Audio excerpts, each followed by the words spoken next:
김진의 돌직구쇼에 오신 여러분 반갑습니다. 김진입니다. 전 오늘도 이곳 광화문 청계광장에 나와 있습니다. 어제 낮에는 정말이지 더웠습니다. 30도가 넘는 무더위에 벌써 한여름이구나 싶을 정도로의 더위였습니다. 그런데 오늘은 아침부터 덥습니다. 오늘 낮은 어제보다 더 덥다는 것 여러분들 명심하시고 더위에 몸 처지지 않게, 건강 상하시지 않게 조심하시기 바랍니다. 우리 돌직구 가족 여러분 아프다는 소리 들리면 너무 속상해요. 건강관리 꼭 유념하시기 바라겠습니다. 오늘 들어온 뉴스 중에 깜짝 놀랄만한 소식이 있습니다. 정부가 초등학교 6학년 아이들이 보는 사회교과서의 내용을 수정하기 위해서 교과서 집필자의 도장까지 무단으로 사용하면서 문서를 꾸미면서 내용을 상당수 바꾼 것으로 드러났습니다. 뭘 바꿨느냐? 북한한테 유리한 내용은 쏙 들어가고 북한에게 불리한 표현은 쏙 뺐습니다. 그런데 이해가 안 되는 부분은 한강의 기적이라는 표현까지 삭제를 했던 것으로 드러났습니다. 뭐가 그렇게 급했길래 도장까지 날조하면서 이렇게 교과서를 고쳤던 걸까요? 잠시 후에 이 이야기 상세하게 다뤄보겠습니다. 새 소식입니다. 저는 비가 오나 눈이 오나 매일 아침 이곳에서 여러분을 기다리겠습니다. 김진의 돌직구쇼 지금 라이브로 시작합니다. 잠깐만요.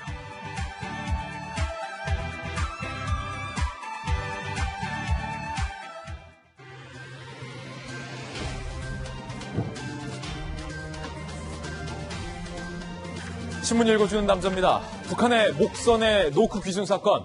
정부가 국민을 상대로 진실을 은폐하려 한 것 아니냐라는 의혹이 일고 있는 가운데 정부가 급하긴 급했던 모양입니다.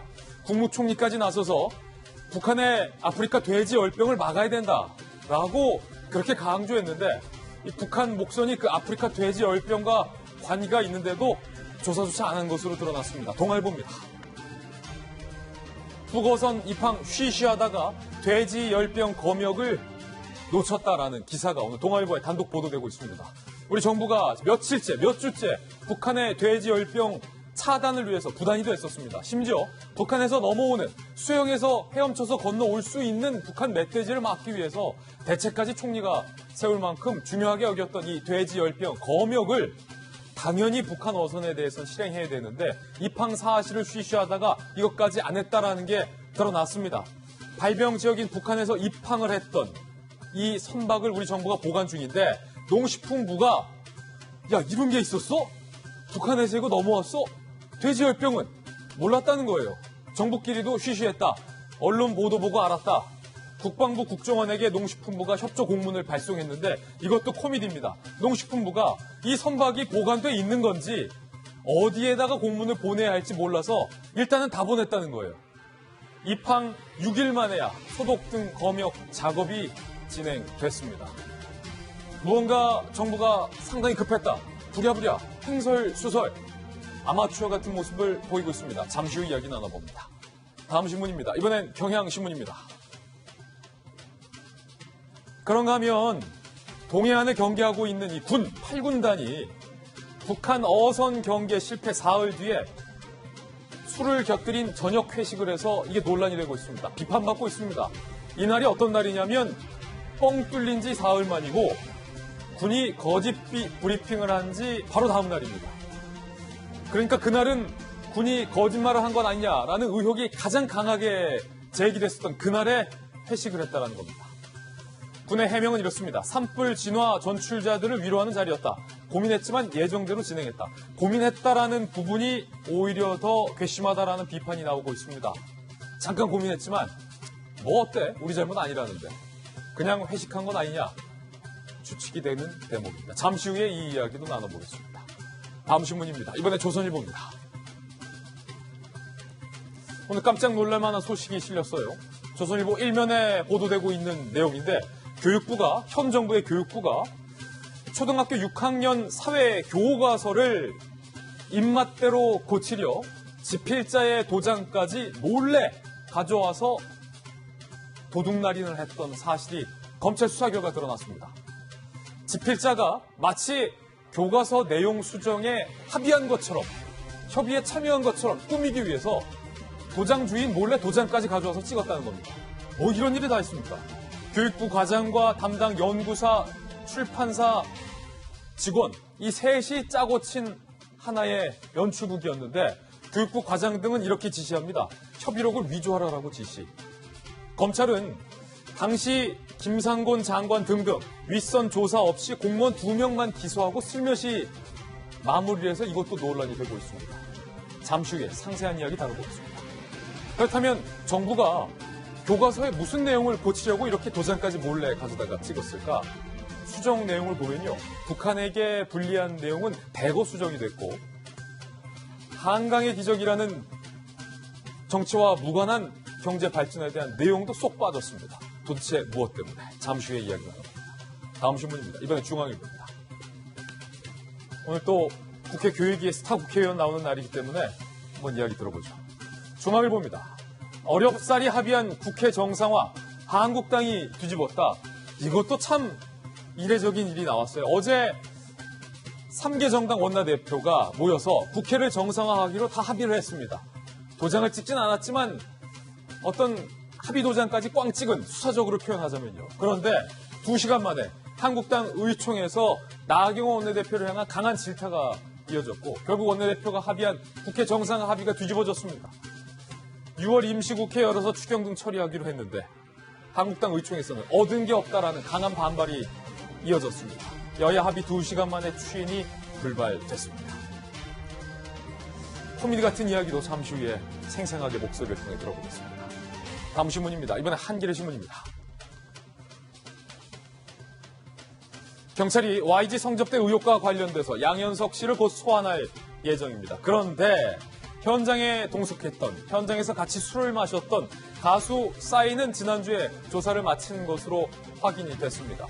싸이는 저는 술 마신 뒤 바로 일어났다 의혹을 부인했는데 한 언론 매체에서 이 자리에 동석했던 이른바 정마담이란 사람에 대해서 흥미로운 뉴스를 보도했습니다. 정마담이 관리하는 유흥업소 여종업원 상당수가 해외로 원정 접대를 떠났다. 그런데 그 자리 YG가 기획한 거다라는 의혹을 보도했습니다. 잠시 후에 그 이야기 다뤄보겠습니다. 다음 신문입니다. 이번에 한국일보입니다. 불법 시위, 폭력 시위를 했었던 민주노총에 대해서 경찰이 민주노총 위원장을 구속했습니다. 그런데 청와대가 입장을 냈습니다. 민주노총 위원장의 구속, 안타깝지만 사법부 결정이다. 다소 애매한 표현을 했습니다. 법대로 구속됐는데 이에 대해서 안타깝다라고 표현한 것도 애매하고 민주노총과 결을 같이 했던 청와대가 사법부의 결정이다라고 선 그은 것도 민주노총 입장에서는 애매하다. 이런 표현이 나오고 있는데 민노총은 뿔이 났습니다. 청와대를 끌어내리겠다. 이런 표현까지 서슴없이 토해냈습니다. 목소리 들어보시죠. 그룹편업 김명하라. 문재인 정권을 규탄하고 문재인 정권을 끌어내기 위한 그런 투쟁으로 계속해 나가겠습니다. 지금까지 신문 읽어주는 남자였습니다. 네, 오늘 아침 저와 함께 등판 선수 소개하겠습니다. 전직 검사 출신 꽃중년 젠틀맨 김광삼 변호사님 나왔습니다. 그리고 민주당의 미래 스타 교육의 국회의원 국회의 미래 박영진 의원, 바르다 박선생 박정아 전 청와대 대변인, 그리고 2주 만에 이분도 나왔어요. 채널A의 베테랑 현장 기자 박수윤 기자. 그동안 참 바빴죠? 국제부 일 때문에. 그리고 돌직구치의 시그니처 김병민 박사님 나왔습니다. 모두 어서 오세요. 네, 오늘 함께 이야기 나눠볼 3가지 키워드도 공개하겠습니다. 첫 번째 키워드는 바로 이겁니다. 또 합의 불발. 야, 이게 상당히 코미디 같은 일이 어제 정치권에서 벌어졌습니다.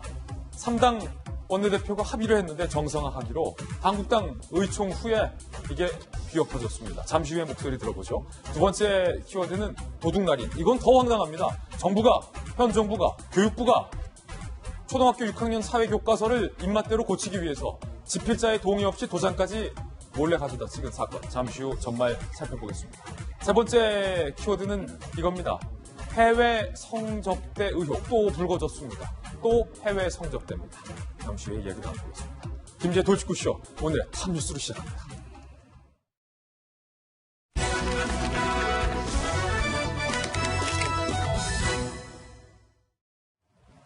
네, 탑뉴스 주제부터 공개합니다.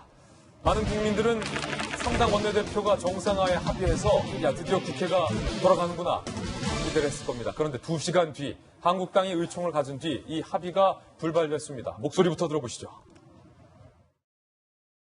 이 합의문에 대해서 의원님들께서는 조금 더 분명한 합의가 있어야 된다라는 의사 표시가 있었습니다. 그래서 이 부분에 대해서 저희 당에서는 추인이 어렵다는 말씀을 드리겠습니다. 그럼 부결됐다는 거죠, 합의안이?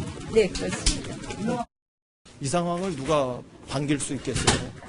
이거는 국민을 생각하면 있을 수 없는 일이잖아요. 국회 정상화를 이뤄낼 것으로 기대했는데 한국당의 의원총회에서 이 부분을 무산시킨 것에 대해서는 매우 유감스럽게 생각합니다. 상당히 이례적인 일이 발생한 겁니다. 그러니까 박수영 기자, 나경원 원내대표, 이인영 원내대표, 오신환 원내대표가 셋이 만나서 자기네들끼리 그랬잖아요. 밥 잘 사주는 예쁜 여자, 술 잘 사주는 멋진 형, 그냥 막내. 뭐 이렇게 정상화를 하기로 합의를 했는데 그리고 나서 한국당 의총에서 이게 추인이 돼야 바로 정상화가 되는 건데 그 2시간 뒤에 한국당 의총에서 무슨 일이 있었길래 이게 뒤엎어진 겁니까? 네, 그러니까 보통 원내대표가 만나서 이렇게 합의를 하면 거의 다 그 합의문대로 가는 걸로 거의 생각하고 있죠. 명색이 그런데 원내대표인데. 그렇죠. 그러니까 원내대표가 이렇게 됐다라고 얘기를 하면 당에서 박수 치고 끝나고 그래서 이제 합의되는 걸로 다들 그렇게 생각을 하고 있었는데요. 자유한국당은 달랐습니다. 3시 30분에 이 각 원내대표들이 만나서 합의문을 발표한 이후에 4시에 이 한 자유한국당에서 바로 내용을 추인하는 관련 이 의총이 열렸는데요. 그런데 의총이 열린 게 4시거든요. 예. 처음부터 분위기가 좀 심상치 않았어요. 예를 들면 의총 같은 경우에 열리면 보통 기자들한테 모두 발언은 공개를 합니다. 원내대표가 와서 우리가 이런 내용으로 합의를 했고 그래서 이 내용을 의원들한테 추인해 주십시오라고 얘기를 하는 내용까지는 공개를 하거든요. 그런데 어제 한국당의 의총은 모두 발언조차 공개를 하지 않았어요. 예. 그러니까 뭔가 분위기가 좀 처음부터 심상치 않다는 걸 기자들도 느끼고 있었죠. 그런데 아니나 다를까 의총에서는 거의 일방적으로 이 합의안에 대해서 성토가 쏟아집니다. 예를 들면 뭐 7대3 정도로 그래도 나 원내대표가 가서 이렇게 합의를 해왔는데 우리가 추인 안 해주면 나 원내대표 입장이 얼마나 민망하냐 이런 얘기가 나올 수도 있었는데 그렇지 않고 거의 일방적으로 다 이 합의문에 문제가 있다라고 얘기를 하게 됩니다. 그걸 왜 그렇게 합의했냐? 그렇죠. 가장 문제가 된 게 바로 이 선거법 패스트 트랙인데요. 이 선거법과 관련해서 이 자유한국당에서는 선거법은 반드시 여야가 합의를 해서 그러니까 한국당도 반드시 합의를 해서 처리해야 한다. 합의 처리해야 한다. 이렇게 얘기를 해야 된다라고 생각을 했는데 그게 입장이었는데 나경원 원내대표가 합의해온 이 합의안에 따르면 합의 정신에 따라서 처리한다라고 돼 있어요. 정신이라는 표현이 들어갔다. 그렇죠. 그러니까 정신만 있으면 된다라고 생각할 수도 있는 거죠. 우리가 합의하려고 했는데 한국당이 안 해줘서 우리가 합의는 못했지만 정신은 있으니까. 합의 정신은 있었다. 네, 정신이 있으니까 처리할 수 있다라고 얘기하면 할 말이 없을 수도 있는 거잖아요. 네. 그렇기 때문에 이 한국당 의원들이 좀 더 확실하게 합의 처리라고 얘기를 해야 된다라는 부분에 대해서 굉장히 강력하게 얘기를 했고요. 아까 나 원내대표가 그래서 뭔가 표현이 좀 애매한 부분이 있었다라고 얘기한 것이 바로 그 부분입니다. 예. 그러다 보니까 이 자유한국당 내에서 이 나 원내대표의 이렇게 합의를 해온 나 원내대표의 재신임을 또 얘기해야 된다라는 얘기까지 나왔다고 해요. 그 정도로 분위기가 안 좋았고 결국 이 2시간 만에 의총이 끝나서 나경원 원내대표가 나와서 합의안이 이렇게 불발됐다라고 얘기를 했고요. 기자들에게도 더 이상 설명하지 않고 그렇게 갔다고 합니다. 박용진 의원님, 네. 이 나경원 원내대표의 리더십이 상당히 의문이다라는 지적이 나오고 있는 상황인데 원내대표가 가서 합의를 하지 말든지 아니면 네. 원내대표가 가서 합의를 해왔으면 다 같이 원내대표 합의에 동의를 하든지 보통은 이러잖아요. 그러게 말입니다. 그러니까 어제 저희 그 일로 깜짝 놀랐는데요. 나경원 원내대표 분명히 사인을 했고요. 본인은 이제 그 얘기는 뭐냐 본인의 정치적인 어떤 책임을 지겠다라고 하는 겁니다. 그렇게 되니까 국회의장도 각 당 원내대표들의 합의안을 받아서 어제 의사일정을 처리를 해버린 거거든요. 국회 일정이 장난입니까? 대한민국 국회가 돌아가는데 각 당 원내대표들이 책임지고 하겠다고 해서 하고 본회의를 소집했어요. 본회의를 소집하고 거기에서 이후에 한 달 동안의 임시국회 일정을 다 의결을 했습니다. 근데 합의를 하고 갔던 나경원 원내대표는 나 몰라라 해버리고 지금 아까 나와서 얘기하신 거 보고 저는 저게 다른 당에 누가 제3자가 입장 전달하는 모습이지 저게 어떻게 사인을 해서 간 당사자, 원내대표 당사자 태도입니까? 그 남의 일 얘기하듯이 저렇게 우리는 그렇게 하는 걸로 알고 계시라고 하고 가면 약간 저는 좀 황당해요. 아무리 정치 현장에 그 도의가 땅에 떨어졌다고 하더라도 이러는 거 아닙니다. 예전에 2015년으로 기억을 하는데 그 당시 지금은 장관으로 나가 있는 박영선 새정치민주연합의 원내대표가 네. 세월호 관련한 합의를 해가지고 왔어요. 근데 그것이 그 당내 의원들에게 상당히 비판을 받고 추인이 불발돼 버렸습니다. 결국 원내대표 사퇴했습니다. 그러니까 지금 아직 뭐 본격적으로 나오고 있지는 않습니다만 나경원 원내대표는 이제 길이 엄청 좁아진 겁니다. 당 안에서도 이미 리더십이 무너졌기 때문에 더 강경해진 태도에 따라야 됩니다. 그런데 그 더불어민주당이나 바른미래당은 이미 국회 일정을 합의를 해서 시작을 해버렸기 때문에 뭘 더 합의를 어떻게 해주라는 말이냐라고 나올 수밖에 없고 나경원 원내대표가 이도저도 못하게 되면 사실은 정치적 결단을 해야 될 수밖에 없습니다. 그럼 뭐 다른 당의 국회의원이 이러셔라 저러셔라 말하기는 웃깁니다만 아까 제가 말씀드린 것처럼 정치라고 하는 게 책임이거든요. 선택과 책임인데 선택을 했고 책임지지 않는다? 이런 정치가 어디 있습니까? 저는 좀 납득이 되진 않고요. 금요일까지 좀 지켜봐야 됩니다. 금요일 날 원래 지금은 이미 임기가 종료된 예결위원들을 새로 정하고 예결위원장을 선출을 해야 되거든요. 그 본회의가 잡혀 있습니다. 그 본회의 이전에 다시 한번 여야 간에 합의하고 조정하고 논의가 좀 진행이 돼서 자유한국당 의원들에게 뭐 좀 입맛에 맞는 그런 게 또 떨어지면 다행히 임시국회가 제대로 굴러가는 거고요.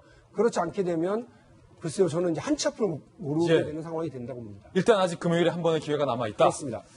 국회 관련된 또 다른 소식이 들어와 있는데 북한의 목숨과 관련해서 경계 책임에 큰 구멍이 뚫려 있다라는 지적을 받고 있는 특히 8군단과 관련된 소식이 두 가지가 들어와 있습니다.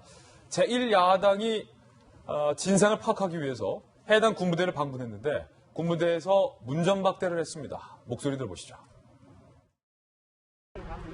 정중히 모실 수 있도록 하겠습니다. 상부의 지시라는 게 누구시죠? 상부의 국방장관이 허가가 나지 않아서 청와대에 대해서 분노를 금할 수 없다는 말씀을 드립니다. 감추려고 감춰지는 것이 아닙니다. 오늘의 이러한 사태가 바로 우리를 괴멸의 대상으로 생각하는 그런 사태라고 생각합니다. 제1함대 사령부에 우리가 이렇게 왔는데 문전박대를 당해야 됩니까? 이거는 청와대가 시킨 겁니다.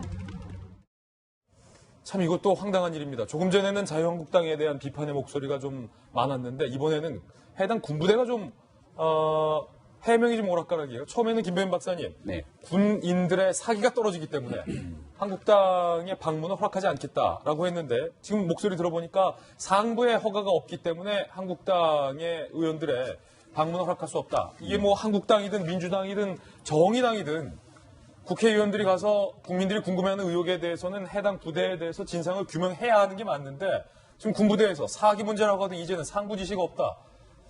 군 경계도 책임을 못 졌는데 뭔가 좀 진실을 끝까지 지금 덮으려는 거 아니냐. 뭐 이런 지적이 나와요. 오늘 자 동아일보인가요? 노무현 정부 시절에 있었던 다이너마이트에 관한 칼럼을 하나 제가 본 적이 있는데요.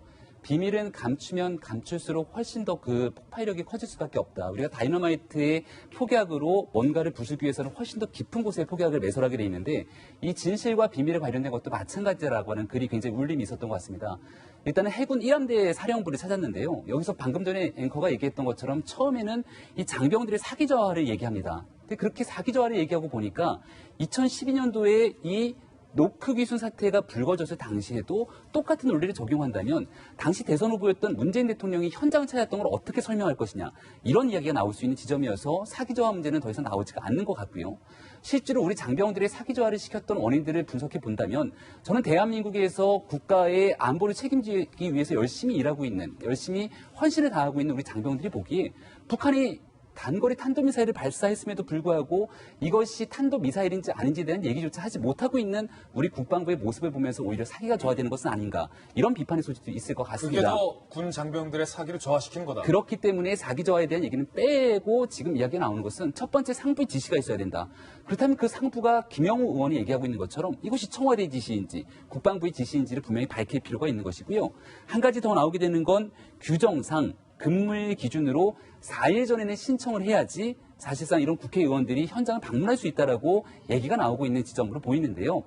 우리 군에 심각한 문제가 발생합니다. 그러면 앞으로 국회에서 이 국방위원회라든지 해당 대한민국을 대표하는 국회의원들이 군부대를 방문하기 위해서는 이 모든 사건이 정리되고 4일이 지난 후에 방문할 수 있다는 것인지를 반문하지 않을 수 없는 대목이거든요. 예. 그동안 2017년 5월 9일 문재인 정부 집권하고 나서 더불어민주당 의원들이 군부대를 방문했을 때 이러한 4일 규정을 다 지키면서 방문했는지도 한번 따져볼 필요가 있습니다. 제가 국방부 출입했는데 4일 전에 출입을 해야 허용한다. 이건 말도 안 되는 일이에요. 그렇기 때문에 이 모든 것들이 축소 은폐 의혹에 대해서 매섭게 꼬집고 있는 자유한국당의 방문이 불편한 것 아니냐는 지적이 있기 때문에 오히려 이 문제는 모든 것들을 다 터놓고 국민에게 얘기하는 것이 집권 여당과 정부에게 더 문제를 빠르게 수습하는 길이 될 수 있다는 말씀 드리고 싶습니다. 이 포인트는 황당한 포인트가 한국당이 문전박대를 당했다는 포인트가 아니라 정의당이 가던 민주당이 가던 국회의원들의 어떤 진상조사, 입법기관을 문전박대했다라는 게 황당한 포인트인데 박정호 대변인, 방금 군 당국이 말했던 그 상부의 지시, 바로 그 상부가 진실을 은폐하고 축소하고 뭔가를 숨기고 있는 건 아니냐라는 국민들의 의혹이 제기되고 있는 시점이잖아요. 어제도 말씀드렸지만 이제 조사를 통해서 뭔가 나와야겠죠. 명명백백하게 나와야 돼서 섣부르게 먼저 말씀드리기는 뭐합니다만은 제 경험상 비춰보면 이거는 청와대 어디선가 혹은 총리실 어디선가 관여가 됐을 거라고 저는 추정이 돼요. 이 정도 그 중대한 사안에 대해서 전혀 며칠 동안 모르고 있었다? 그건 말이 안 되는 얘기라고 보여지거든요. 이래서 지금까지 그 계속 국방부가 어제도 브리핑이 계속 보면은 상부의 지시 내지는 지금 조사 중이라 아무것도 밝힐 수 없다라고 얘기하는 건에 대해서 너무 이에 관련된 부처와 청와대들이 무언가에 쫓겨서 약간 얼이 좀 빠져 있는 거 아닌가라는 느낌을 저는 받습니다. 사실은 우리나라 같은 대통령제에서는 각 부처가 갖고 있는 기능에 조율이 안 되면 당연히 청와대가 컨트롤해야 되는 거예요. 당연히 총리실 들어가서 컨트롤해서 이 건은 어디서 담당하고 이 건은 어떻게 담당하고 해서 종합정리가 돼서 잘 대처할 수 있게 해야 되는 게 맞는데, 그리고 당연히 그렇게 했다고 얘기 떳떳하게 해도 되는데 축소 은폐라는 이상한 의혹이 자꾸 생기니까 점점 우리는 아닌데 이러는 거 아닌가요? 그 사이에 무언가의 의혹이 있는지에 대해서 국민들은 지금 궁금해하고 있는 겁니다. 그러니까 이런 상황에 대해서 아무도 내 탓이라고 내가 책임이라고 그다음에 정확한 상황은 이런 거니까 국민들 안심하라고 얘기 못하고 이렇게 저렇게 여기저기 눈치만 보고 있는 그 중심에 과연 최종적인 결정을 누가 했는지, 4명 중 2명 올라갔을 때 누가 최종적으로 결론 냈는지, 그다음에 정말 웃긴 일이 있었어요. 아까 앵커 소개했지만 지금 총리가 한두 달 전부터 북한 돼지 열병 때문에 뭐 임진강도 가시고 여기저기 가서 심지어는 멧돼지 수영하는 얘기까지도 했는데 지금 15일 날 북한 어선이 왔는데 농림수산부에서는 이거를 5일이나 지난 20일 날 공문을 보내게 되고 21일 날 검역을 했다는 게 동아일보 이렇게 쓰고 있잖아요. 오늘 동아일보 일면이에요. 동아일보는 이렇게 쓰고 있어요. 이게 얼마나 허황된 건가, 어디서 이런 문제가 생겼던가, 시시하다, 축소, 은폐 이런 얘기 하다가 이렇게 부처가 손발이 안 맞고 국민들 정말 걱정스러운 일들이 생기고 있는 거 아닌가라는 얘기를 동아일보는 쓰고 있습니다. 저는 다시 한번 말씀드리는데 축소 은폐에 대한 의혹 때문에 너무 두려워하지 말고 이게 어떻게 되고 있었는지에 대해서 분명하게 얘기를 해주고요. 이런 상황에서 당연히 청와대가 개입했었어야 되는 거고 총실이 개입해서 조정했었어야 된다고 생각합니다. 그러니까 이렇게 돼지열병 있는데도 불구하고 목선 어떻게 됐는지 모르죠. 2사람 먼저 올려보내죠. 심지어는 사건이 생기고 3일이 지난 날 해당 군단에서는 회식까지 있었다는 상황 아니겠어요? 얼마나 어디서 나사가 풀려있고 얼마나 얼이 빠져 있는지에 대해서 다시 한번 분명하게 조사가 이루어질 수 있도록 정부 당국이 협조를 해야 된다고 생각합니다. 방금 말씀하셨듯이 8군단이 저녁 회식을 해서 논란이 되고 있습니다. 15일 북한 목선 귀순했죠. 18일 저녁, 그러니까 18일은 군이 거짓 브리핑을 한 다음 날입니다. 동해안 경계를 담당하고 있던 육군 8군단이 A군단장이 주선한 회식을 가졌습니다. 술까지 곁들이는 회식이었어요. 영관급 참모 20여 명이 참석을 했고 소맥, 폭탄주잖아요. 폭탄주 곁들여서 2시간가량 진행을 해서 논란이 되고 있습니다. 일단 육군 관계자의 목소리 한번 들어보시죠. 정리 식사 자리라고 좀 봐야 됩니다. 강릉 산불, 고성 산불 다 고생했는 주무 참모들이었거든요. 김강삼 변호사님, 밥 먹는 것 같고 뭐라고 하면 치사한 건데 폭탄주까지 돌릴 상황은 아니었잖아요. 제가 볼 때는 일단 우리가 헤어질 때는 밥을 먹잖아요. 그래서 밥을 먹는 걸 뭐라고 할 수는 없어요. 그러니까. 그런데 그 시점이 어떠냐에 따라서 굉장히 중요하다고 보고 또 밥을 먹는 자리에 분위기가 굉장히 중요하다고 봅니다. 그런데 사실 15일 날 북한 목선이 귀순을 했는데 군이 이틀 후에 17일 날 브리핑을 했는데 거짓이 드러났잖아요. 그래서 저 8군단이라는 곳이 어떤 곳이에요? 경계 업무를 맡고 있던 23사단은 상급이단 말이에요. 네. 그러면 일단 8군단 책임이 있는 거죠. 그러면 계속적으로 의혹이 나오고 있고 경계태세 구명이 뚫렸다 이런 얘기가 오고 있음에도 불구하고 과연 그렇게 회식이 중요했을까라는 생각이 들고 물론 부대 전출하고 그러면 회식할 수 있어요. 그럼 분위기가 저러니까 점심 정도 해서 간단히 할 수 있는 거 아니겠습니까? 그런데 저녁에 아마 이전과 같은 방법으로 회식을 한 것 같아요. 저거 자체는 인식을 못하고 있는 거예요. 경계태세? 북한 목선이 넘어오는데 우리가 그런 것까지 어떻게 찾아내? 이것은 불가피한 사안이 아니죠. 그런 인식이 있기 때문에 저런 상황이 오지 않나 싶습니다. 그래서 저런 인식 자체가 군 전체에 대해서 퍼져 있는지 그건 우리가 굉장히 걱정을 할 부분이라고 이렇게 봐요. 그래서 일단 군의 어떤 기강 회의 이런 부분은 분명히 존재하고 있다고 확신할 수 있을 정도가 아닌가 싶습니다. 예. 이번 기회를 교훈 삼아서 국방부 자체도 어떤 군에 있어서 어떤 경계태세랄지 아니면 향후에 있어서 어떤 군의 어떤 그 기강이랄지 그런 부분에는 굉장히 많은 정성을 기울여야 된다고 봅니다. 예. 첫 번째 소식 전해드렸습니다. 이번엔 저희가 준비한 두 번째 소식입니다. 바로 이겁니다. 정부가 초등학교 6학년 아이들이 보는 사회교과서를 임의로 수정을 했는데 지필자의 도장까지 몰래 가져다 쓴 사실이 검찰 수사 결과 적발됐습니다. 그런데 이 검찰 수사도 꼬리만 수사했다라는 비판이 나오고 있습니다. 이 사건의 전말부터 함께 보시죠. 국정교과서 불법 수정 사건, 교육부의 도둑 날인. 이 국정교과서 얘기 나와서 전 정부 얘기인 줄 알았는데 현 정부 얘기예요.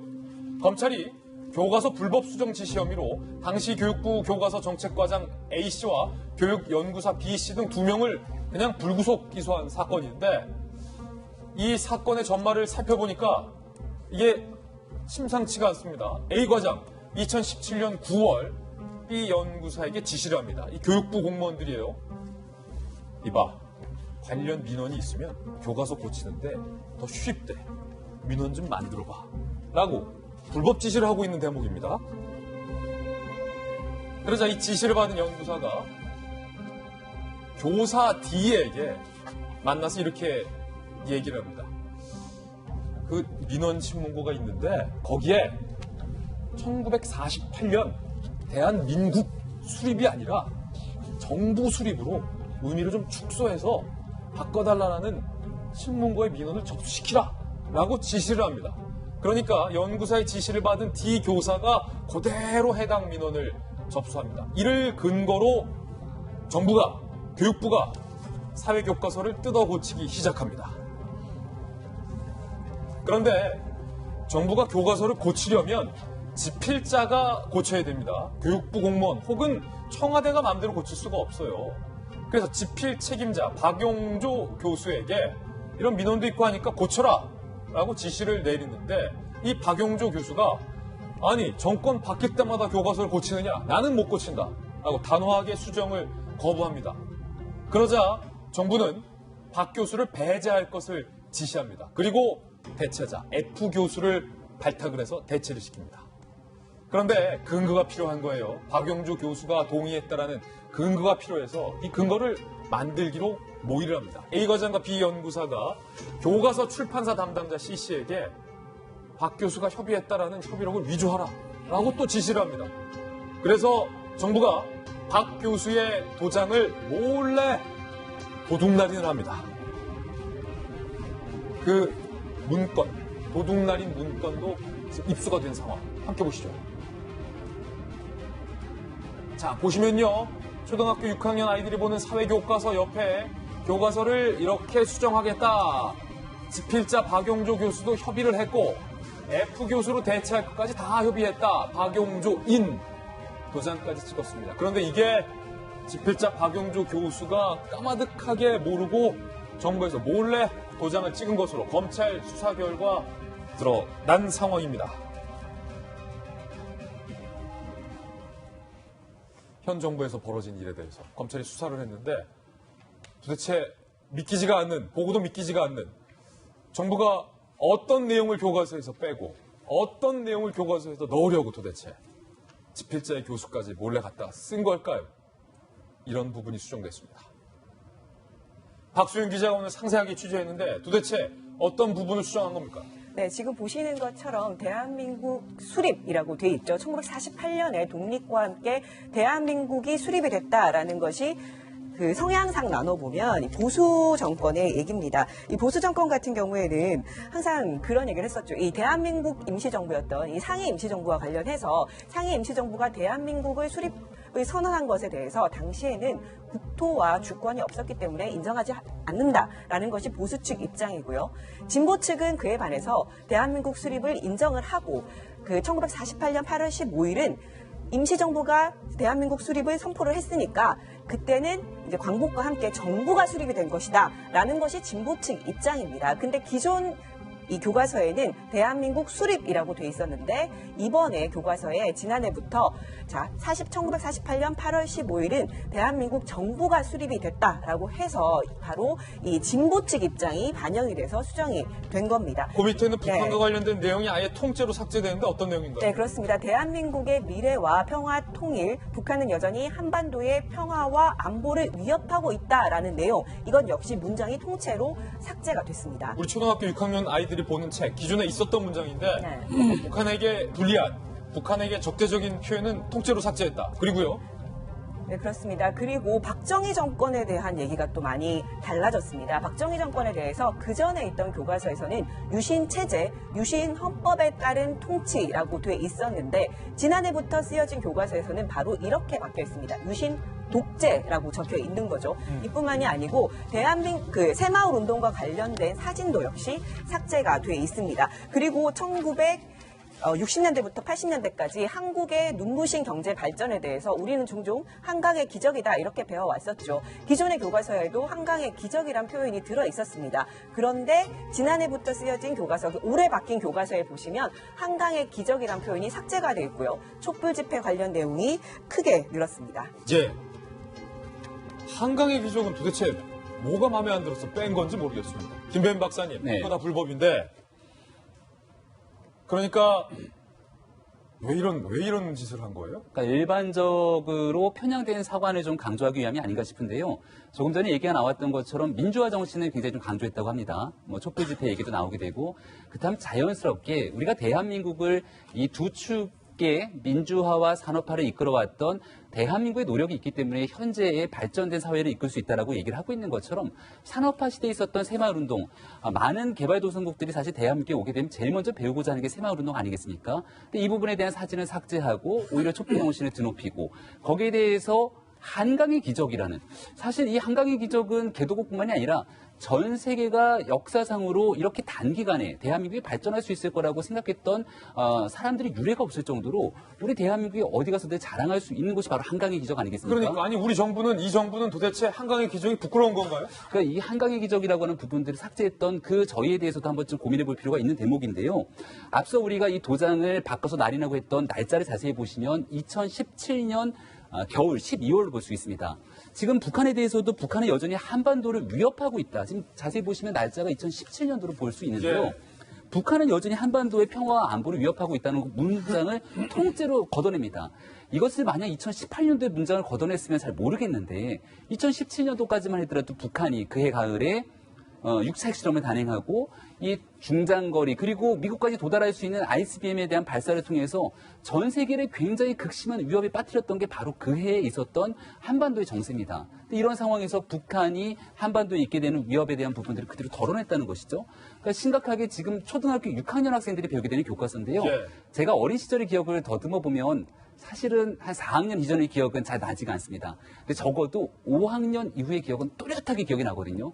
그리고 이 중학교에 들어가면서부터는 사실 뭐 입시 문제니 뭐니 해서 열심히 공부를 하게 됩니다만은 대한민국 사회 현상에 대한 돌아가고 있는 많은 지식들을 저는 초등학교 5학년, 6학년 때 상당 부분을 습득했던 것 같아요.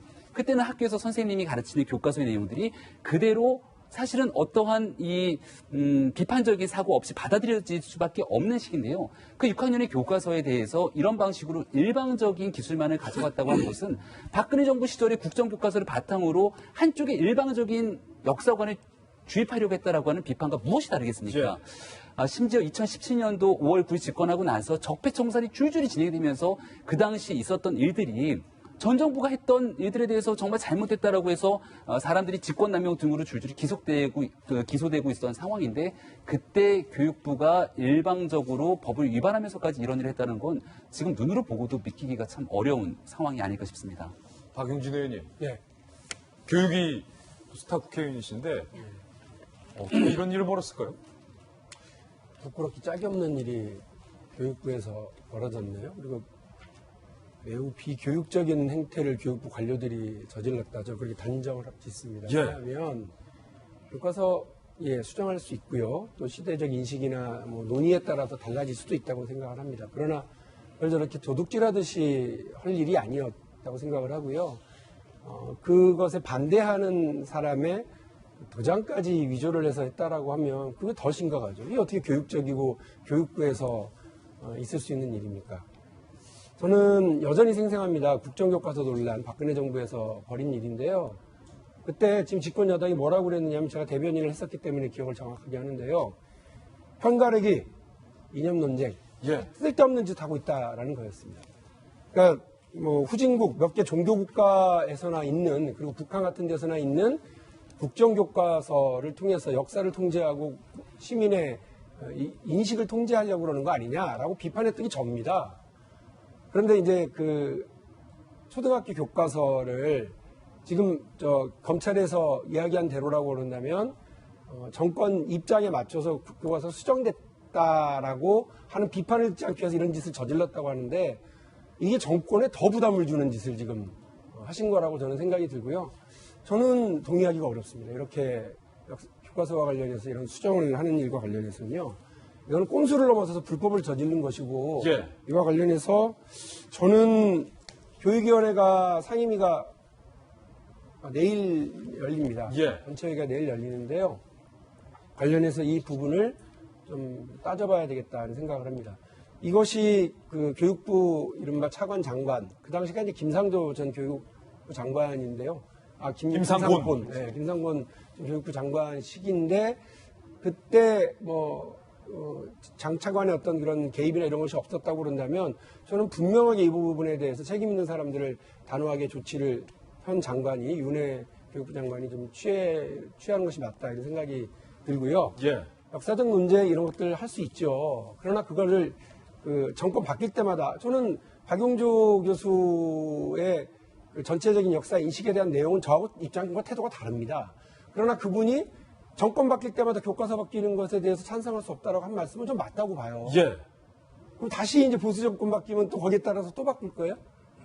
이게 언제까지 이런 식으로 불필요한 역사 논쟁을 합니까? 정말 답답한 일들을 교육부가 나서서 일을 자초했다고 저는 생각을 하거든요. 그 초등학교 우리 김병민 박사 말씀하신 건 교과서에서 여러 인식을 배운다고 얘기를 하셨습니다만 저희 아들들 보면 교과서 말고 다른 책들을 통해서 이미 어마어마한 그것들을 인식하고 있고요. 유튜브를 통해서 인식하고 있습니다. 무슨 교과서에 자꾸 하나 고치려고 별로 중요하지도 않은 몇 개 문구 빼고 놓고 하면서 그걸로 충성을 하려고 그럽니까? 말도 안 되는 짓들을 했다고 생각을 들고요.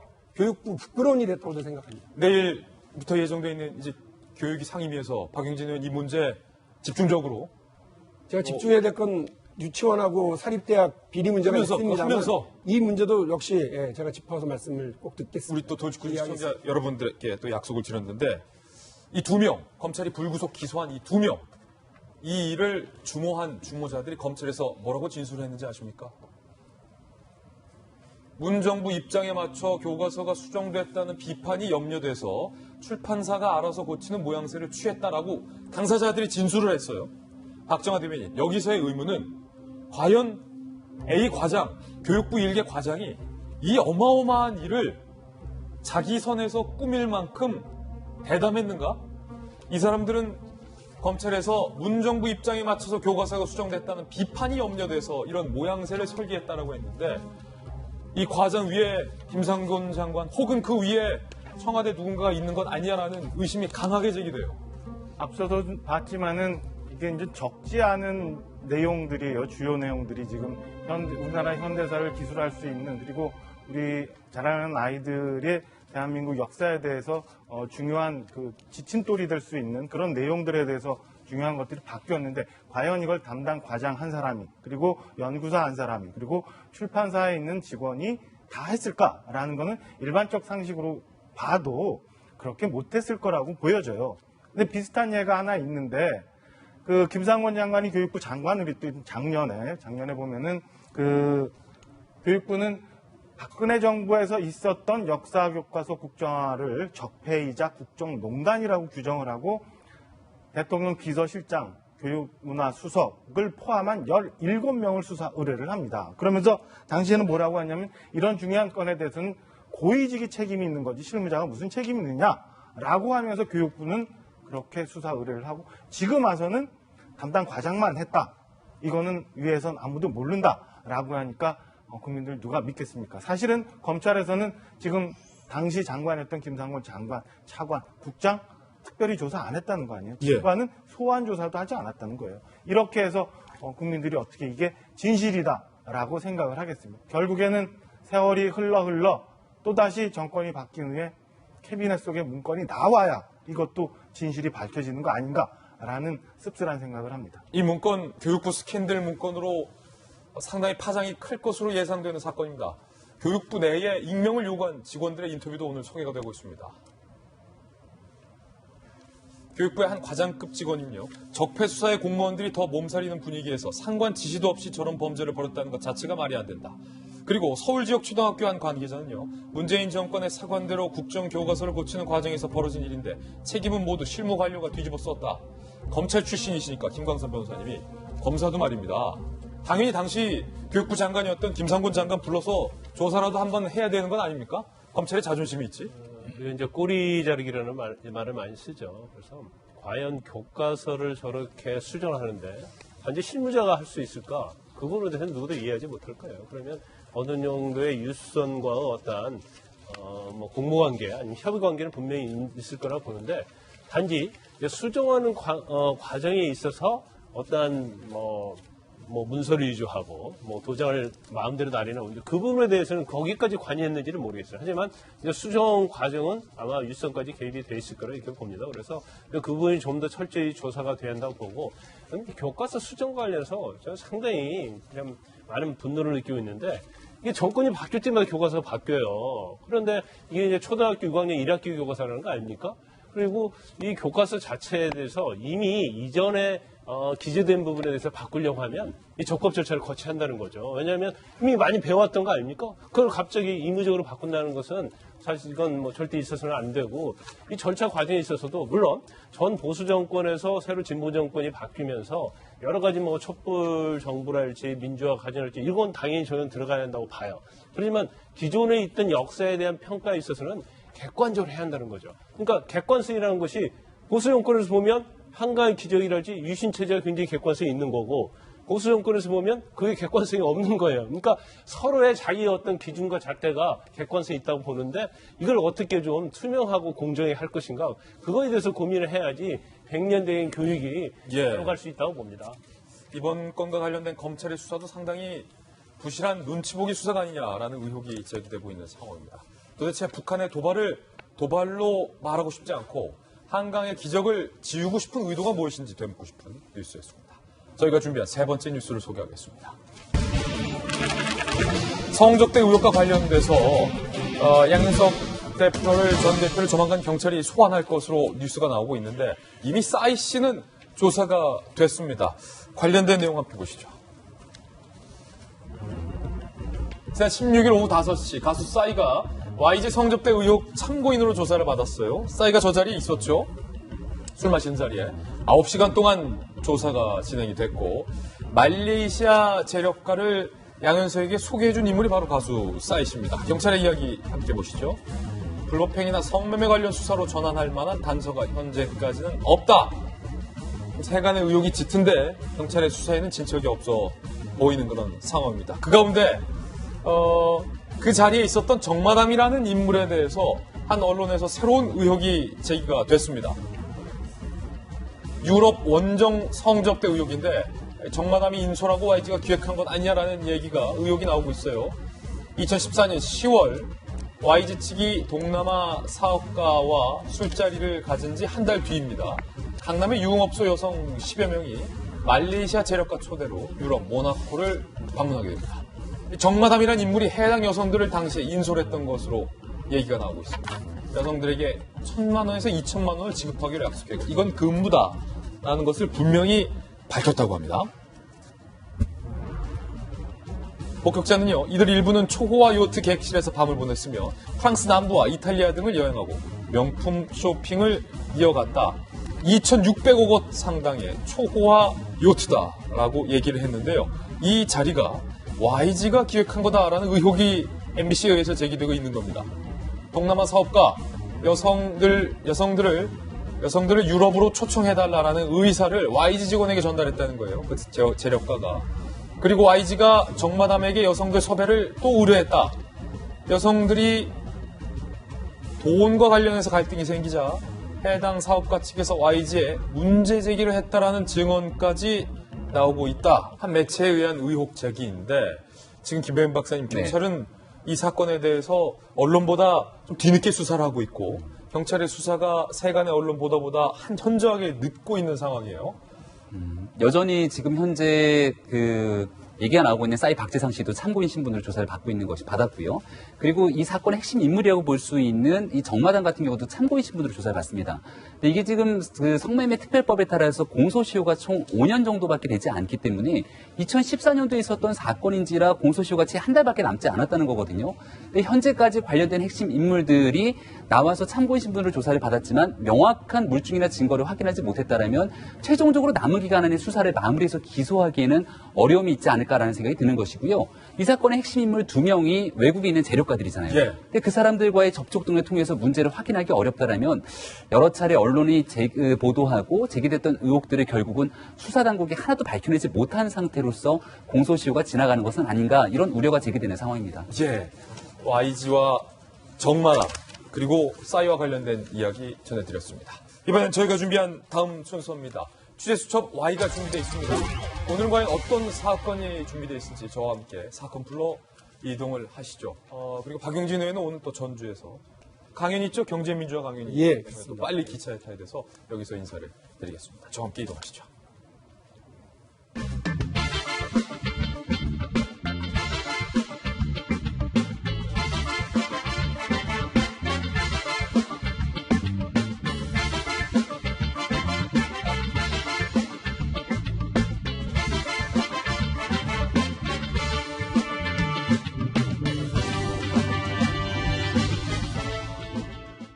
취재수첩 Y입니다. 순천한대학교 경찰행정학과의 오윤성 교수님 나왔습니다. 어서 오세요, 교수님. 안녕하세요. 그리고 김관선 변호사님도 함께 하겠습니다. 두 분과 함께 풀어볼 첫 번째 취재수첩 사건입니다. 근무 시간 시청에서 공무원이 불법 시술을 하다가 민원인에게 적발됐습니다. 어떤 불법 시술을 어디서 한 걸까요? 사건의 전말 함께 보시죠. 지금 옆에 사진에 나와 있는데 실제 사진입니다. 실제 사진. 지난 18일 오후 4시쯤 대전시 감사실 시청 수의실에서 불법 미용시술이 이루어지고 있다. 아니 수의실이에요 지금 저 사진 장소가. 수의실은 제가 잘 압니다. 아기 엄마들이 어린아이에게 이제 우유를 주는 혹은 모유를 주는 그 수의실에 그 신성한 장소에서 지금 사진에서 보시는 것처럼 불법 미용 시술이 이루어지고 있다. 라는 신고가 접수됩니다. 시민 A씨는요. 공무원으로 보이는 다수의 사람이 미용 시술을 받거나 대기 상태에 있었다. 문제를 제기하자 금방 끝난다고 했고 너무 황당해서 수유를 못하고 밖으로 나왔다. 이거 엄마가 지금 쫓겨나온 거예요. 수유해낸 엄마가.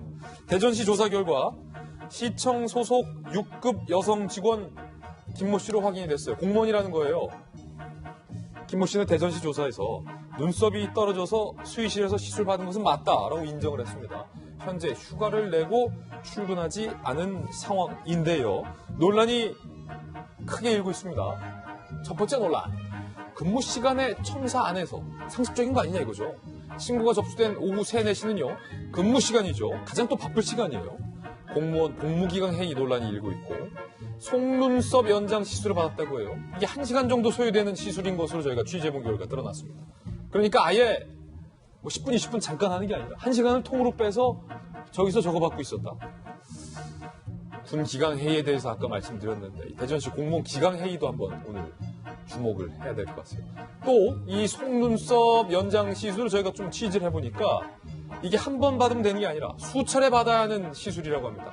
처음이 아닐 가능성이 제기되고 있습니다. 두 번째 논란. 이게 시청 수유실에서 이런 시술이 가능하느냐? 말도 안 되는 얘기죠. 공중위생관리법상 면허 있는 미용사가 영업신고 장소에서만 시술이 가능한데 딴 데도 아니고 수유실에서 시술했다. 이거 불법입니다. 대전시 관계자도 좀 저희가 오늘 아침에 취재를 해봤습니다. 시술받은 직원은 복무규정과 품위유지 위반 등으로 경징계 방침, 시술자는 공중위생관리법 위반 혐의로 검찰 송치 계획, 해당 공무원뿐만 아니라 줄 서고 있었던, 대기하고 있었던 다른 공무원도 불법 시술을 받았는지 추가 조사할 예정입니다. 오윤성 교수님, 저희가 이 사건 처음에 접해두고 너무 황당해서 아니 도대체 이 속눈썹 연장 시술이 뭐냐? 왜 연장을 하느냐? 이게 뭐 얼마나 걸리느냐? 한 번이면 되냐? 불필요한 얘기까지 저희 다 지금 취재를 한 상황이에요. 사실 이게 뭐 10분, 20분이 문제가 아니고요. 근본적으로 이제 여러 가지 측면에서 좀 그 부적절한 것들이 있는데 가장 중요한 것이 바로 근무 시간에 했다라고 하는 거죠. 그러니까 지금 많은 공무원들께서 열심히 일을 하고 계시는데 일부 이런 공무원들 때문에 일반 국민들 생각은 아 공무원들 요즘에 시간이 많이 남는 모양이지 이제 이렇게 생각을 하실 수가 있고요. 네. 또 하나는 이제 장소 아까 말씀하신데 그 모유 수유를 하는 그 시민들을 위한 장소에서 그러한 행동을 했는데 그 시민이 항의를 하니까 이런 반응을 보였어요. 아, 좀 기다려라. 금방 끝난다. 예, 금방 끝난다. 그 무슨 말이냐면 상당히 그 의식이 아니하다는 얘기죠. 뭐 내가 크게 잘못한 일을 했냐. 보통 사람들이 잘못한 일을 남에게 들켰으면 금방 그 자리에서 나와야 되는데 그 계속 했다는 거죠. 그래서 결국 아까 지게 모유를 수유하는 그 어머니가 나와가지고 신고를 한 것이고요. 또 이제 한 명이 아니고 여러 명이 대기를 하고 있었다 그래요. 이 집단적인 것 아닙니까? 그러니까 어떻게 보면은 이 기강 회의가 집단적으로 이루어지고 있다라고 우리가 추정을 할 수 있고. 예. 또 하나 가장 중요한 것이 법을 지켜야 할 공무원들이 이 바로 불법이 이루어지는 것이 그것도 시청 청사 안에서 이루어졌다라고 하는데 상당히 충격적이고. 아니 교수님 저런 거 단속해야 할 사람들이 사실은 구청 시청이에요. 그러니까 참 어이가 없는 것이죠. 예. 그리고 이제 가장 핵심적인 거는 그럼 그 사람들에게만 문제가 있느냐라고 한다면 그러면은 관리 감독을 해야 될 상급자들은 그 바로 일과 시간에 많은 사람들이 우르르 빠져나가지고 그 받고 있는 동안에 뭘 했느냐. 상급자들은. 예, 그렇죠. 그래서 제가 볼 때는 이것은 그야말로 총체적인 그 기강회의. 그래서 사실 뭐 이 대전시청에서 지금 발생이 된 사항이긴 합니다만 이번 기회에 다른 그 공무원들의 기간까지도 한번 점검을 해볼 필요가 있다고 봅니다. 예. 오윤성 교수님께서는 워낙 경찰 행정 사법 이쪽의 전문가이시니까 속눈썹 연장 시술이 있다는 거 혹시 들어보셨어요? 제가 안 해봐서 잘은 모르겠는데 속눈썹을 연장한다는 게 두 개를 이어 붙이는 건지 아니면은 뭐 떨어진 걸 다시 붙이는 건지 그걸 잘 파악을 못하고 왔는데 죄송합니다. 아닙니다. 저도 잘 몰라서 사실은 잘 모르는 거예요. 예. 속눈썹 연장이라는 것이 저는 뭐 보지를 않고 해보지도 않았지만 그 속눈썹이 있으면 여자분들은 속눈썹이 좀 짧아요. 짧은 분들이 있어요. 근데 길게 보이면 굉장히 예뻐 보일 수 있거든요. 그래서 거기다가 눈썹을 붙이는 거예요. 그렇군요. 이분이 아마 이제는 속눈썹 연장을 했던 것 같아요. 그런데 그것이 근무질이 떨어졌다는 거예요. 그러니까 한쪽은 긴데 한쪽은 짧다. 그렇죠. 그러니까 불러서 저렇게 한 것 같은데 출장계를 내고 저렇게 했어요. 출장계까지 냈다. 그렇죠. 그러니까 출장 간다고 해놓고는 오히려 모유 수유실에서 속눈썹 연장술을 하는 그런 경우가 된 거죠. 그런데 아마 저분이 출장계를 얼마나 자주 냈는가를 한번 확인해 볼 필요가 있고 그날 대기실에서 모유실에서 다른 공무원들이 대기하고 있었다고 하니까 그러면 다른 대기하고 있는 공무원들도 출장계를 낸 게 아닌가 그 부분을 확인을 해야지 단순히 저 공무원 하나만 한정될 수는 없다고 보고 저거 자체가 그러면 저 공무원은 어느 정도 징계를 받을까? 제가 볼 때는 이렇게 중한 징계는 받지 않을 거예요. 예. 왜냐하면 복무규정 위반하고 공무원으로서 성실 의무를 위반한 건데 그 정도에서는 뭐 큰 징계는 나오지 않을 가능성이 크다 이렇게 봅니다. 하지만 지금 저기에서 시술을 해준 그 사람은 미용사 면허는 있다고 그래요. 예. 그런데 시술을 할 때는 공직위생법에 보면 자기가 허가받은 영업장소에서만 할 수 있거든요. 그런데 저기 나와서 했기 때문에 이제 그분은 상당히 처벌의 강도가 좀 셀 수는 있죠. 그렇군요. 사실은 저 수의실에 상당히 깨끗하게 해야 되고 공기청정기도 갖다 놔야 되고 청소도 청결하게 해야 되는데 속눈썹 연장을 하기 위해서는 그 접착제도 있어야 되고 속눈썹 잔여물도 떨어질 것이고 그리고 또 가위도 있어야 되고 그리고 어린 아이들 영아들 모유 수료하러 간 엄마들 입장에서 얼마나 황당했을까 정말로 좀 분노가 치미는 뉴스였습니다. 두 번째 취재 수첩 사건 함께 보시죠. 남녀 쇼트트랙 국가대표 선수들이 전원 퇴촌이 되는 일이 벌어졌습니다. 사건의 전말 함께 보시죠. 이것도 황당합니다. 쇼트트랙 국가대표 성희롱 논란에 전원 퇴촌, 그러니까 퇴촌이죠. 선수촌에서 다 나가 이거죠. 지난 17일 충북 진천 선수촌에서 쇼트트랙 선수들의 훈련 일정으로 암벽 등반 훈련을 하던 중에 남자 쇼트트랙 국가대표 선수들이 사고를 칩니다. A 선수가 다른 선수들 앞에서 후배 선수의 바지를 내려서 남성의 주요 신체 부위를 노출시킨 거예요. 수치심을 느낀 B 선수가 바지를 내린 A에 대해서 성희롱을 신고합니다. 그런데 A와 B는 지난해 평창 동계올림픽 메달리스트예요. 쇼트트랙을 이끌 언론에서는 쌍두마차다 이렇게 표현해요. 쌍두마차가 바지를 벗기 성희롱으로 신고가 돼요. 잘 알려진 선후배 사이였다는 겁니다. 진상조사에 나선 진천 선수촌에서는요. 인사심의위를 열어서 팀 전체 기강회의로 판단합니다. 쇼트트랙 남녀 국가대표팀 전원을 1개월 동안 연애 선수촌에서 나가 퇴촌을 고려하고 있다는 겁니다. 선수촌장의 최종 결정 시 사상 초유 전원 퇴촌 가능성까지 거론되고 있습니다. 신치용 선수촌장 이야기 들어보시죠. 최근 선수촌 내에서 기강을 무너뜨리는 크고 작은 사건이 잇따라 일으켜서 팀 전체 선수촌 퇴출을 검토하게 됐다라고 밝혔습니다. 오윤성 교수님, 이게 사실은 쇼트트랙 이 선수들이 암벽 등반 훈련을 하는데 뭐 남자들끼리 있어도 이거 하면 안 되겠지만 여성 선수들도 있는데 남성 선수 또 있고 메달리스트가 쌍두마차가 이래서 됩니까? 바지를 내려요. 그러니까 이제 운동 기량은 상당히 뛰어난지는 모르겠지만 정신적인 연령은 조금 약간 문제가 있는 것 같아요. 사실 이게 어떤 그 내용이냐면은 초등학교 아이들끼리 옛날에 보면은 이제 추리닝 고무바지 입고 있으면은 장난친다고 뒤에서 벗기고 하는 그런 일들이 예전에 있었어요. 예. 지금 만약에 그렇게 된다면 그게 크게 문제가 될 수 있고 아까 말씀하신 대로 그 근처에 있는 다른 그 남자 선수들 또 만약에 여자 선수들까지 있었다라고 하면 그것은 그 심각한 문제거든요. 근데 아마 이제 이 선수 같은 경우는 이런 식으로 자기 심리를 중화시킬 겁니다. 아니 우리가 평상시에 같이 운동하고 샤워하고 하는 그런 상황인데 뭐 그거 가지고 그러냐라고 이제 얘기를 할 수 있을지 모르지만 같이 샤워를 하고 운동을 한다라고 해가지고 여러 사람들 보는 앞에서 성인이 저렇게 바지를 벗겨서 저런 어떤 문제를 일으켰다라고 하는 것은 저건 심각한 문제가 되는 것이고요. 예. 저거는 그 생각이 짧은 경솔한 행동으로 인해 가지고 지금 사상 초유의 집단적인 어떤 그 1개월이긴 하지만 지금 그 퇴촌 가능성이 지금 그 대두되고 있지 않습니까? 네. 그래서 제가 볼 때는 이것은 뭐 성희롱이라기보다는 사실 성희롱 같은 경우는 주로 이제 고용관계에서 그 이루어지는 남녀차별금지법에 기초를 두고 주로 규제를 하는데 어떻게 보면 성추행과 연관이 있다라고 저는 보고요. 그렇군요.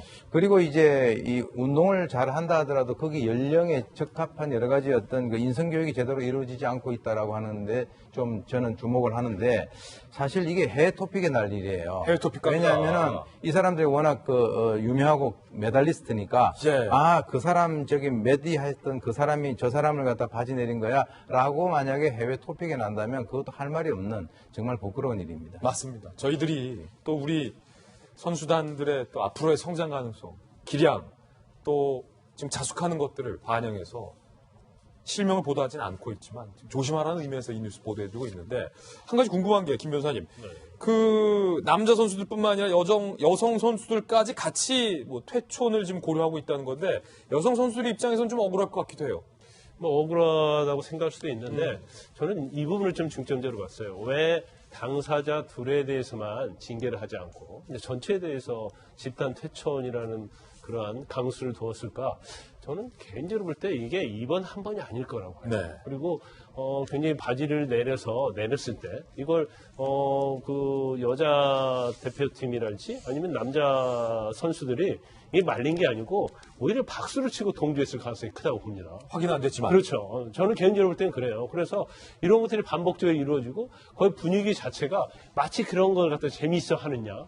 그렇기 때문에 이걸 감독하고 코치하는 입장에서 보면 이걸 내버려 뒀다가는 정말 다음 시합 때랄지 이게 엄청난 영향이 있을 거라는 그런 생각을 했기 때문에 이건 전체적인 책임을 물어야만이 어떤 기강 회의한 측면도 바로잡을 수 있고 내부의 분위기도 좀 추스릴 수 있다. 그리고 그러한 인식을 심어준 것이다 이렇게 봅니다. 예, 두 가지 사건 풀어봤습니다. 감사합니다. 다음 시간입니다. 오늘의 하플 순서입니다. 오늘은 과연 어떤 분들이 하플 4인방에 선정됐을지 하플 4인방부터 바로 만나보시죠. 김명수 대법원장의 사진 첫 번째 하플 주인공이고요. 그리고 한 동물원의 사자인가요? 사진이 있고 도널드 트럼프 대통령 그리고 21년을 도피했다가 붙잡힌 정한근 오늘 어떤 사연인지 하나하나씩 전해드리겠습니다. 고가의 아파트를 분양받은 후 아들 부부가 공간에 들어와 함께 살고 또 공간 일부에 손주를 위한 놀이공간까지 만들어줘서 논란이 일었던 김명수 대법원장의 그 문제의 공간이 또 논란입니다. 2017년 9월 취임 이후 한남동 대법원장 공간에 새로 들인 집기 목록 일부가 공개됐는데 취임 이후 1년간 총 53개의 물품을 6천여만 원 가까이 들여 구입한 사실이 드러난 것. 새로 구입한 물품에는 식탁 4개, 소파 4개, 김치 냉장고, 세탁기, 건조기 등등등. 특히 195만 원 상당의 커피 메이커, 84만 원짜리 믹서기까지 종류도 다양했습니다. 대법원은 기존 물품 중 사용기간이 지난 낡은 물품을 교체한 것이라고 해명했지만 해명과 달리 거의 이 정도면 집기 전체를 교체했다라는 논란이 일고 있습니다. 예컨대 2011년 구입한 530만 원짜리 TV가 낡아서 새로 샀다라고 밝혔지만 고장도 나지 않은 500만 원이 넘는 고가의 TV를 그것도 국민의 혈세로 구입한 멀쩡한 대형 TV를 그저 낡았다는 이유로 교체했다는 건 쉽게 납득이 가지 않는 부분입니다. 그 버린 TV 저희 집 앞에 버리고 왔어요.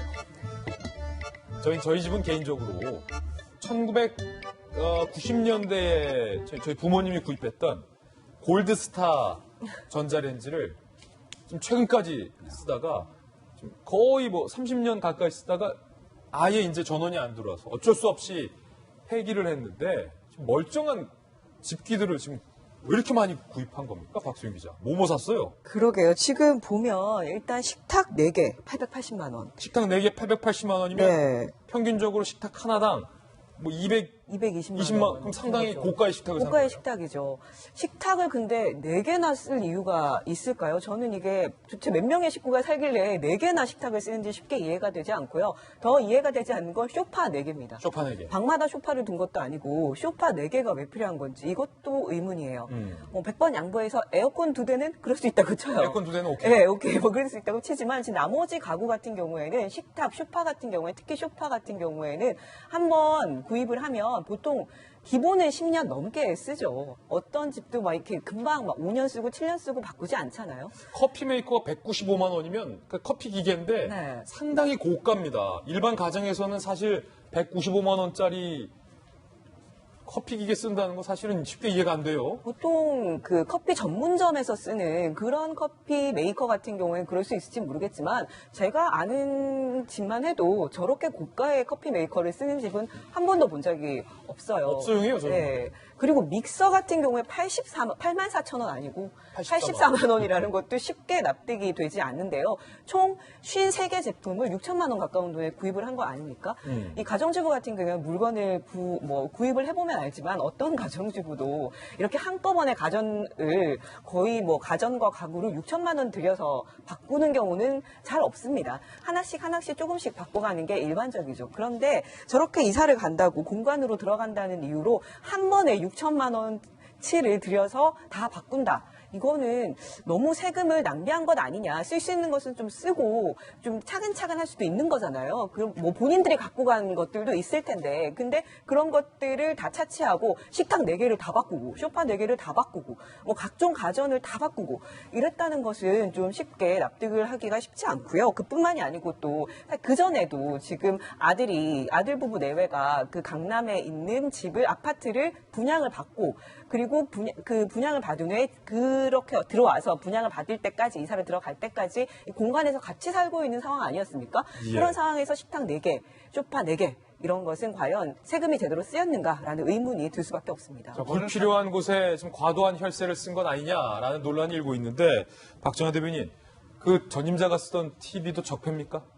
왜 갈아야 됩니까? 글쎄 잘 모르겠어요. 저 정도면 뭐 살림살이를 새로 차린 거와 막 비슷한 건데 그 대법원장 정도 되면 요인 보호 차원에서 공간을 충분히 제공을 해줘야 되고 그렇게 해야 되는 게 맞아요. 근데 기존에 사실은 쓰던 살림살이들이 있었을 거 아니에요. 그리고 우리가 일반적으로 상식적으로 서민 같은 사람들이 생각할 때는 내가 살림살이 하던 세간살이 이게 손에 익어서라도 가지고 갔을 텐데 예. 저거를 싹 바꿨다는 거는 얼마나 세금 쓰는 것에 대해서 쉽게 생각했는지 그리고 그 단위 자체가 얼마나 이렇게 우리 같은 사람들이 생각할 수 없는 단위인지 좀 그 이해가 안 갑니다. 제가 제주도 부지사 할 때 저도 한 1년 반 정도 관사 생활했는데 제주도에서 정무부시장 할 때, 네, 부지사 할 때. 한 1년 반 정도 좀 관사 생활했는데 그때 바꾼 거는 물론 뭐 장판 도배야 좀 했지만 제가 한 거는 드럼 세탁기도 아니고 요즘 옛날식 물 돌아가는 세탁기 하나. 통돌이 세탁기 그다음에 하나. 그 밥 해 먹어야 되니까 전기 압력 밥솥. 이 2개만 하고 나머지는 있던 거 그대로 썼어요. 제가 그래서 매트리스에다가 예. 제 이불만 새로 하면 되는 거니까. 그래서 바르다 박 선생이라고 제가 부르는 거예요. 근데 굳이 그렇게 해서 불편하진 않았어요. 물론 저는 혼자 있었으니까 그렇지만 이게 글쎄요 뭐 6천만 원씩 들어가면서 세간살이를 싹 바꿔야 된다?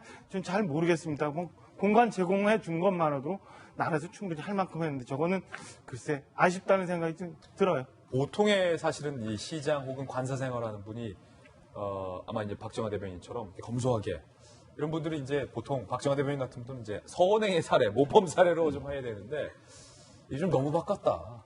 제가 얼마 전에 한 광역자치단체장을 만났는데요. 예.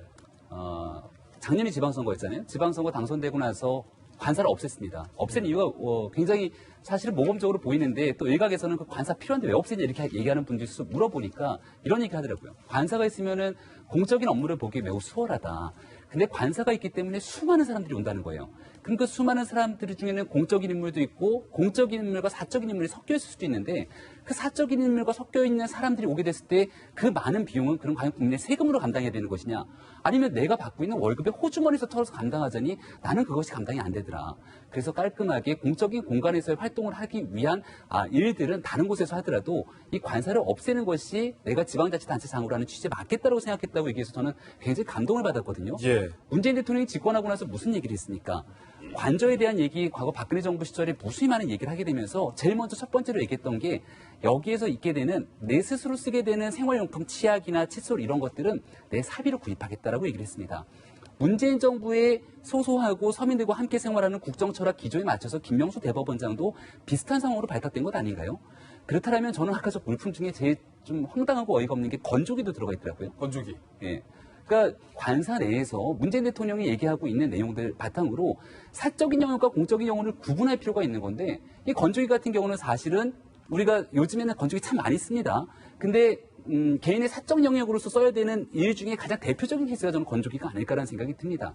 만약에 문재인 대통령이 얘기했던 것처럼 이 본인 스스로가 써야 되는 영역을 엄격하게 구분하겠다라고 하는 조금의 의지가 있다면 저런 행동을 할 수는 없었을 거라는 생각이 드는데요. 여기 합리적 의심을 몇 개 더해주는 게 박소연 차장이 얘기했던 것처럼 아들 부부가 들어서 함께 생활했잖아요. 그리고 거기에 덧붙여서 손주 놀러 온다고 마당에다는 손주를 위한 뭐 이렇게 놀이시설 같은 거 해놨는데 사비로 했다고 얘기를 하고 있으나 저 많은 물품들이 과연 김명수 대법원장이 온전한 공적 활동에서 쓰인 것인가에 대한 물음을 제기할 수 있을 것이고 그것이 아니다라면 이 정부가 그동안 목 놓아서 얘기했던 모든 것들이 또 결국은 입으로만 좋은 얘기하고 뒤로는 다른 일 한 것 아니냐는 의심의 여지가 있기 때문에 김명수 대법원장이 그동안 있었던 이 내용들에 대해서는 잘못된 건 잘못됐다 이렇게 좀 인정하는 모습도 필요하지 않을까 싶습니다. 예, 이번에 두 번째 하풀 주인공 만나보겠습니다. 일본의 한 동물원에서 특별한 사자 포획 훈련이 시행돼 화제입니다. 그 이유는 바로 사자 옷을 입은 이 사육사의 뛰어난 이 사자 연기가, 내면의 사자 연기가 웃음을 줬기 때문입니다. 해당 동물원에서는 매년 지진이나 재난 상황 시 맹수가 탈출할 것을 가정해 모의 훈련을 벌이고 있습니다. 사자 옷을 입은 사육사가 마치 진짜 사자라도 된 양 어슬렁어슬렁 조금 느리게 동물원을 배회하더니 갑자기 달려들며 이렇게 공격을 하기도 합니다. 가짜 사자에 맞서서 진지하게 모의 훈련에 임하던 사육사들, 미니밴을 타고 등장해 마취총을 쏘는 연습까지 진지하게 훈련에 임합니다. 결국 쓰러지고만 가짜 사자에 긴 막대기로 찔러서 확인까지 하는데요. 하지만 누가 봐도 이게 사자가 아니라 사람이라는 거. 이 모습을 태연히 지켜보던 진짜 사자들의 표정도 카메라에 포착됐습니다. 뭐하냐 니들, 뭐 이런 표정이에요. 진짜 사자가. 사람의 어설픈 맹수쇼를 지켜보는 듯한 진짜 사자들의 모습이 재미를 더했는데, 진짜 사자가 탈출한 것 치고는 너무나 평화로웠지만 사자 역할을 맡던 직원의 혼신의 연기로 관람객도 진짜 사자들도 구경거리가 있었던 유쾌한 모의 훈련 현장이었습니다. 이런 어떤 진지한 본인의 임무를 하는 또 일본인들의 자세를 좀 배워야 돼요, 저희가. 트럼프 대통령이 오는 29일 1박 2일 일정으로 한국을 방문해 한미 정상회담을 갖는다는 소식입니다. 2017년 11월 이후 19개월 만, 특히 이번 방안에서 가장 중요한 관심으로 떠오른 건 바로 트럼프 대통령의 비무장지대 DMZ 방문 여부. 정부 관계자는 정상회담을 가진 뒤 헬기로 DMZ를 방문하는 방안을 검토 중이다라고 밝혔는데요. 지난 방한 당시 기상 악화로 헬기가 뜨지 못해 무산된 바 있는데, 만약 이번 방문이 성사된다면 DMZ에서 김정은과의 깜짝 만남 가능성까지 거론되고 있는 상황. 우리 청와대도 미국 정부도 김정은과의 만남은 계획에 없다라고 밝힌 상황이지만, 내년 재선을 앞둔 트럼프 대통령이 깜짝 쇼를 연출해 선거용으로 활용할지도 모른다는 관측은 여전합니다. 하지만 관건은 김정은의 대응이겠지요. 제재 해제에 대한 확신 없이 섣불리 판문점 행을 선택할 리는 없다는 건데, 만약 성사가 되더라도 실무 협상 없이 덕담만 오고 가는 석빈 강정이 될 것이라는 전문가들의 지적도 나오고 있는 그런 상황입니다. 확실히 박소영 기자, DMZ에서 한국의 대통령, 미국의 대통령, 북한의 정상이 만난다면 그 그림 자체는 좀 새롭고 특별할 것 같아요. 네, 그렇습니다. 이게 말을 잘 봐야 돼요. 보시면 청와대 핵심 관계자가 남북미 정상회담은 계획이 없다라고 했잖아요. 그러면 북미 정상회담 계획은 있는 건가요? 지금 만날 수 그렇죠. 여지가 좀 있네요. 여지가 없다고만은 할 수 없는 상황인 것 같습니다. 이뿐만이 아니고요. 분위기도 나쁘지 않은 것 같아요. 왜냐하면 이 조중동, 북한 조중동이 어제 김정은 위원장이 트럼프 대통령의 친서를 보는 사진을 공개를 했잖아요. 그러면서 굉장히 긍정적으로 친서에 만족했다라고 표현을 했거든요. 예. 그리고 폼페이오, 그러니까 미국 폼페이오 국무장관도 이런 얘기를 했어요. 우리는 북한과 대화를 당장 시작할 준비가 돼 있다. 이렇게 얘기를 했거든요. 그런 거 보면 양측 다 대화를 하는 것에 대해서는 굉장히 긍정적이다. 이렇게 평가할 수 있지만, 아까 말씀하신 것처럼 이 대북 제재 해제를 두고는 서로 입장이 극명하게 갈리고 있는 상황이에요. 따라서 양측 다 모두 뭔가를 당장 내놓을 수 있는 상황은 아니기 때문에 당장 만날 것이다라고 확신을 할 수는 없지만, 지금 정부 입장이나 이런 거 보면 완전히 가능성을 차단한 것만은 아닌 것 같습니다. 예, 현재 상황을 아주 정확하게 짚어줬어요. 이번에 네 번째 하플 주인공입니다. 21년을 도피한 한보그룹 회장의 넷째 아들 정한근이 파나마에서 붙잡혔다는 소식 전해드렸는데요. 붙잡힌 직후에 처음엔 한국인이 아니다라고 주장하며 한참 동안 혐의를 부인, 주 파나마 한국대사관 소속 영사에게도 계속 스페인어를 사용하며 자신은 에콰도르에서 온 미국 시민권자임을 강조했다고 하는데요. 하지만 이미 정 씨의 신분 세탁 과정을 듣고 온 영사는 이에 속지 않고 정 씨를 한참 동안 설득했는데, 정한근의 마음을 바꾼 한마디는 바로 이겁니다. 정 선생님, 파나마 교도소보다 한국이 낫습니다. 요 말이 정한근의 마음을 움직였다는 거예요. 악명이 높기로 유명한 파나마 교도소에서는 수용률이 116%로 일단 용량보다 초과해서 수용을 한다. 과밀도, 인구 밀도가 심각한 것은 물론이고 분기에 30여 명의 재수자가 사망한다는 거예요. 폭력과 에이즈가 주 원인. 이 같은 파나마 교도소의 실상을 들려주자 그제야 저 한국 사람입니다. 한국인을 실토하고 한국행을 택했다는 겁니다. 한편 아버지 정태수 전 회장의 사망에 관련해서 정 씨의 압수물 중에 정태수 사망 증명서가 나왔다는 소식이 들어왔습니다.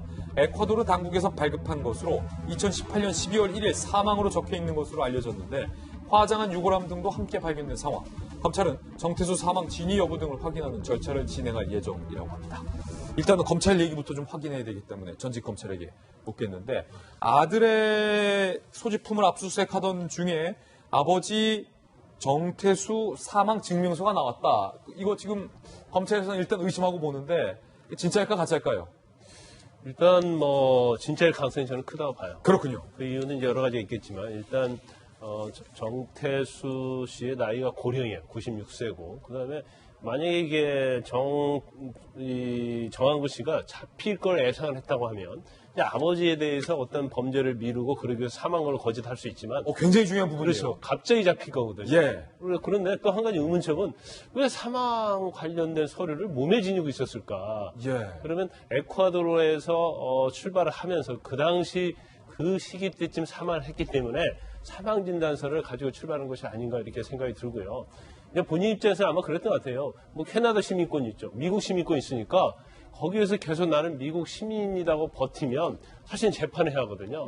그러면 파나마라는 곳이 사실은 굉장히 열악한 곳입니다. 특히 동남아랄지 남미의 교도소는 굉장히 무법천지예요. 그래서 파나마 같은 경우에는 1분기에 한 30명 정도가 사망을 하고요.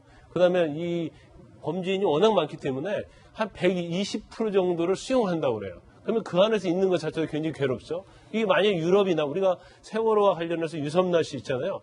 프랑스 같은 데는 외국인의 특별 대우를 해줍니다.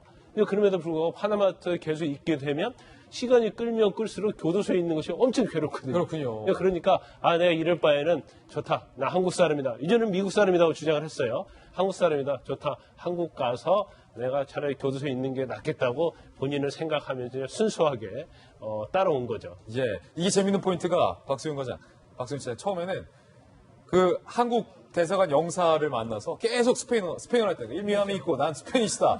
그러다가 파나마 교도소 얘기 싹 들려주니까 저 한국 사람 맞습니다. 아시죠? 했다는 거예요. 파나마 교도소가 그렇게 무서워요? 파나마 교도소 제가 그래서 사진을 한번 찾아봤어요. 그래요? 이 파나마라는 나라가 이 북아메리카와 그 남아메리카를 이렇게 이어주는 곳에 이렇게 위치를 했어요. 그러니까 워낙 좀 덥기도 한 곳이거든요. 그래서 파나마 교도소를 봤더니 저곳은 굉장히 시설이 양호한 곳 중에 하나인 것 같은데요. 저게 아니고 완전 전에 거의 필리핀 교도소를 보는 것 같은 모습이었어요. 거의 기본적으로 뭐 상의는 거의 뭐 안 입은 곳도 많고요. 상의 같은 경우에는 워낙 이렇게 더운 나라다 보니까 시설이 지금 보시는 것처럼 시설이 굉장히 열악해요. 에어컨도 없는 것 같고 다들 따닥따닥 이렇게 붙어 있고 밥 먹는 장소도 제대로 있지 않아서 그냥 식판 같은 데 이렇게 밥을 받는데 밥도 그냥 통 하나에 이렇게 그냥 다 같이 얹어서 줄 정도로 굉장히 열악하고 덥고 그러다 보니까 또 아까 말씀하신 것처럼 과밀도도 높잖아요. 그러다 보면 싸움이 더 쉽게 생길 수밖에 없죠. 그렇죠. 예, 그런 상황이다 보니까 아마 그곳에 있을 바에는 한국에 가겠다라고 생각한 거 아닌가 싶습니다. 예, 모르긴 몰라도 이 한국 대사관 소속 영사가 상당히 전략을 잘 짰던 것 같아요. 저희는 60초 광고 후에 힐링 뉴스로 돌아오겠습니다. 잠시 후 저와 함께 힐링하시죠. 네, 오늘은 6월 25일 6.25 전쟁이 발발했던 날입니다. 힐링 뉴스의 사연은 미국 오하이오주 신시내티의 스프링 그루브 묘지에 있었던 일입니다.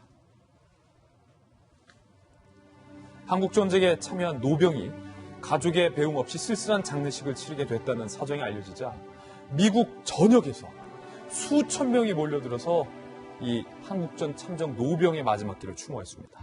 조문객들은 고인과 인연이 없었지만 미군을 위해 그리고 우리 대한민국을 위해 싸운 노병을 추모해달라는 장례식장의 요청에 먼 길을 한 걸음에 달려왔습니다. CNN과 폭스뉴스에서 연일 대서특필하고 있는 소식이기도 합니다. 향년 90세로 세상을 떠난 한국전쟁 참전용사 헤즈키야 퍼킨스의 장례식 영상을 여러분께서는 보고 있습니다.